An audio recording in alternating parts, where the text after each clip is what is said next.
அல்ஹம்துலில்லாஹ். நபி ஸல்லல்லாஹு அலைஹி வஸல்லம் சொன்னாங்க, ஹதீஸில் கூட படிச்சிருப்போம், அல் ஹயா ஷுஅபத்தும் மினல் ஈமான். வெட்கம் இருக்கிறதே ஈமான்ல ஒரு பகுதி. ஈமானுடைய பகுதி நிறையா இருக்கு. ஈமான் இருந்தால் தான் முஸ்லீமாக இருக்க முடியும். ஈமான் இருந்தால் தான் முஸ்லீமாக இருக்க முடியும். ஈமான் இல்லைன்னா முஸ்லீமாக இருக்க முடியாது. அந்த ஈமானினுடைய அடையாளங்களில் இதெல்லாம் வந்துடும். இப்போ வெட்கப்படுதல் அப்படிங்கிறது இருக்கணும். வெட்கப்படுதலுங்கிறது, வெட்கம்னா என்ன?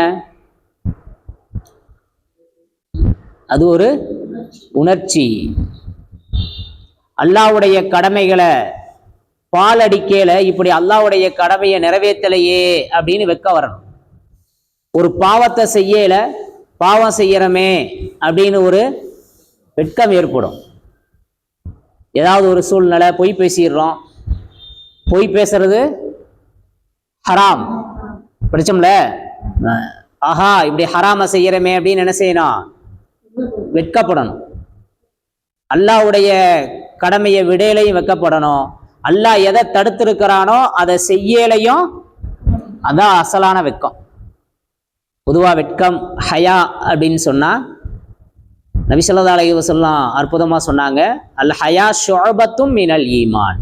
ஈமான்ல ஒரு பகுதி. லா இலாஹ இல்லல்லாஹ் முஹம்மதுர் ரசூலுல்லாஹ் அப்படின்னு கலிமா சொன்னா முஸ்லீம் ஆயிடுவோம். அந்த முஸ்லீமினுடைய அடையாளத்தை வெளிப்படுத்துறது வெட்கம். நபி ஸல்லல்லாஹு அலைஹி வஸல்லம் உட்கார்ந்துருந்தாங்க. அந்த சபையில உஸ்மான் ரலியல்லாஹு தஆலா அன்ஹு வர்றாங்க. அபூபக்கர் சித்திக் நாயகமும் வந்தாங்க. உஸ்மான் ரலியல்லாஹு தஆலா அன்ஹு வர்றாங்கன்னு சொல்லி தன்னுடைய ஆடைகளை என்ன செஞ்சுக்கிட்டாங்க? சரி செஞ்சுக்கிட்டாங்க. ஏன்னா உஸ்மான் அதிகம் கூச்ச சுபாவம் உள்ளவர், வெட்கப்படக்கூடியவர் அப்படின்னு சொல்லுவாங்க.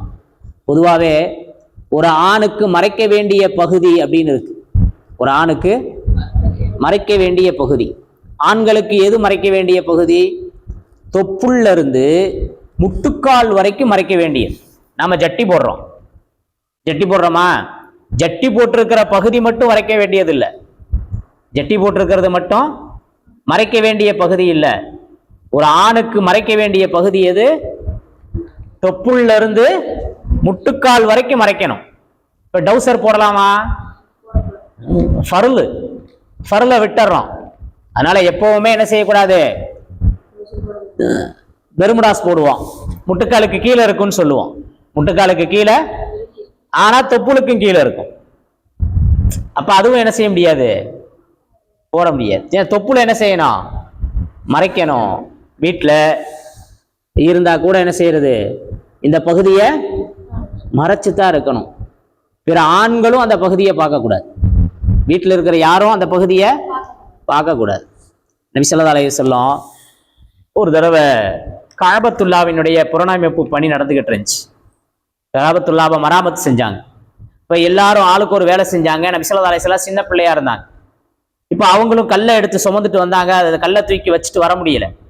இப்போ அவங்க சிறிய தந்த அப்பாஸ் ரலியல்லாஹு தஆலா அன்ஹு என்ன செஞ்சாங்க? அவங்க கீழாடையை எடுத்து அதை தலையில வச்சு விட்டாங்க. அவங்க கீழாடையை எடுத்த உடனே அவங்க மயக்கம் போட்டு விழுந்துட்டாங்க. அப்புறம் ரொம்ப சிரமப்பட்டு தண்ணியை தொளிச்சு எழுப்புறாங்க, எந்திரிக்கல. லைட்டா முழிச்சு பார்த்தாங்க நபி ஸல்லல்லாஹு அலைஹி வஸல்லம்.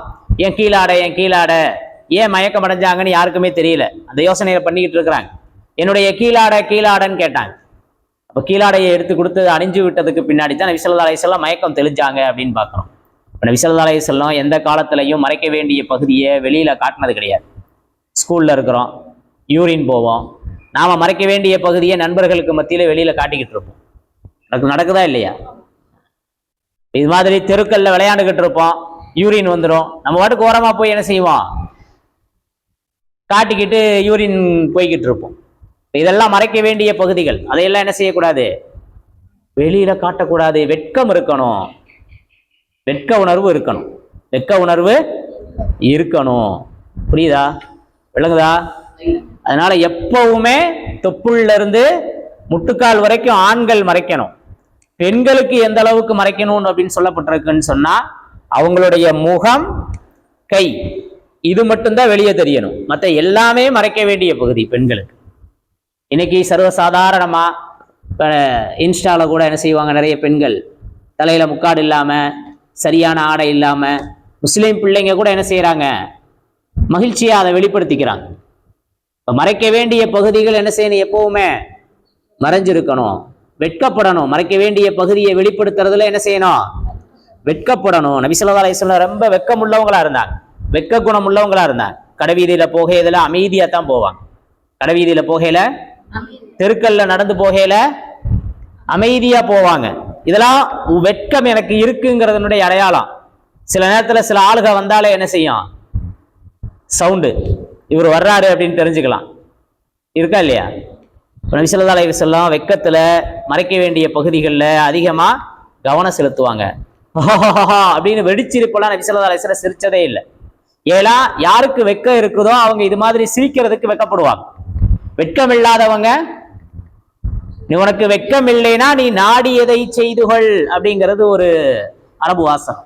உனக்கு வெட்கம் இல்லைன்னா, யாருக்கு வெட்கம் இருக்குதோ, கூச்ச சுபாவம் இருக்குது, ஒரு மேடை நடக்குது, ஒரு ஸ்பீச் நடக்குது, அர்ஷது எந்திரிச்சு பேசுவான்னு சொன்னா என்ன செய்வ, டக்குன்னு எந்திரிச்சு பேசுவியா?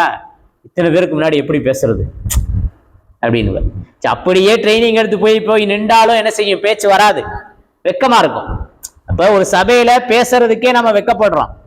ஆனா சர்வசாதாரணமா சப்தமா பேசுறது, அநாகரிகமான வார்த்தைகளை பேசுறது, ஆபாசமா பேசுறது, தப்பான வார்த்தைகளை பேசுறது, இதெல்லாம் வெக்கம் இல்லாததனுடைய அடையாளம். பிறர் நம்மளை கெட்டவங்கன்னு சொல்லிடுவாங்கங்கிற சிந்தனை கூட இருக்கிறது இல்லை. புரிஞ்சாப்பா? நபி ஸல்லல்லாஹு அலைஹி வஸல்லம் சப்தமா சிரிச்சது இல்லை. அந்த காலத்துல எல்லாம் இன்னைக்கு மாதிரி பாத்ரூம்லாம் கிடையாது. இன்னைக்கு வீட்டுல என்ன அட்டாச் பாத்ரூம் கட்டிக்கிறோம், வீட்டுக்குள்ளேயே பாத்ரூம் போகக்கூடிய சூழ்நிலை இருக்குது. பள்ளிவாசலுக்கு வந்தா பாத்ரூம் இருக்குது. ஆனா அந்த காலத்துல பாத்ரூம் எல்லாம் கிடையாது.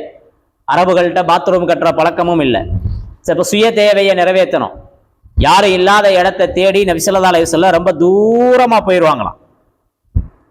எந்த அளவுக்குன்னு சொன்னா 2-3 கிலோமீட்டர் மைல்கள் கூட என்ன செய்வாங்க, தூரமா போய் மறைஞ்சுதான் என்ன செய்வாங்க, தேவையை நிறைவேற்றி இருக்கிறாங்கன்னு பாக்குறோம். இன்னைக்கு சாதாரணமா சில பெரியவங்களை பார்ப்போம், மார்க்க அறிவு குறைந்த சில நபர்கள், அவங்க பாட்டுக்கு ரோட்ல என்ன செஞ்சிருவாங்க, உட்கார்ந்து யூரின் போகக்கூடிய சூழ்நிலைகள்லாம் இருக்குது.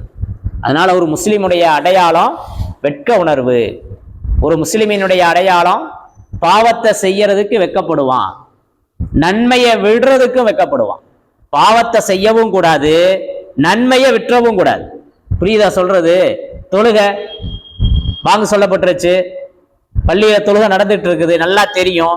ஆனா நம்ம சைக்கிள் எடுத்து இந்த பக்கம் அந்த பக்கம் போய்கிட்டு இருப்போம். அப்ப நன்மையை விட்டுட்டோமேங்கிற வெட்கம் நம்மள்கிட்ட இல்ல. நல்லா தெரியும், வாங்க சொல்லிட்டாங்க, போனா தொழுகையை பிடிச்சிடலான்னு. ஆனா வீட்டுக்குள்ளேயே நம்ம என்ன செஞ்சிருப்போம், உட்காந்துட்டு இமாம் ஜமாத்து முடிஞ்ச பின்னாடி சர்வசாதாரணமா மதரசா 6:30க்கு மேலதானே அப்படின்னு என்ன செய்வோம், வருவோம்.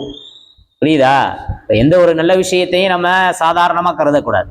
அதனால வெட்க உணர்வு ரொம்ப முக்கியம். பாவத்தை செய்யறதுலயும் வெட்கப்படணும். பொய் பேசுறதுல, கோல் பேசுறதுல, குறை பேசுறதுல, பிறரை பற்றி அவதூறு பேசுறதுல வெட்கப்படணும்.